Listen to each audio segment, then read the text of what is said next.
নিয়ে বললো চিকেন খাবে, তার জন্য আলুগুলো ভেজে নিলাম। এদিকে পেঁয়াজ, টমেটো, মাংস, এই যে দেখো। তারপর তেল ভাজা আলুগুলোকে তুলে নিয়ে কড়াতে তেজপাতা, গোটা গরম মশলা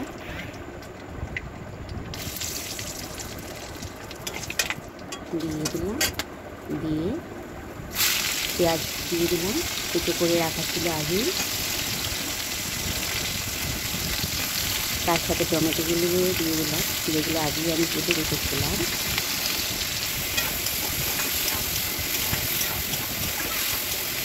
তারপর একটু নেড়ে চেড়ে নিয়ে নুন, হলুদ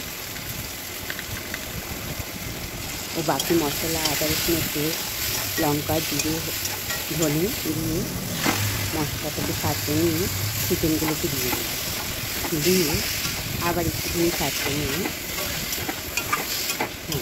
সাজিয়ে নিলাম, নিয়ে ঢাকা দিয়ে দিলাম। কিছুক্ষণ পর ঢাকাটা তুলে আলু আর ভেজে রাখা পেঁয়াজটা দিয়ে দিলাম। দিয়ে তো আমার মেয়ে গোটা পেঁয়াজ খেতে ভালোবাসে।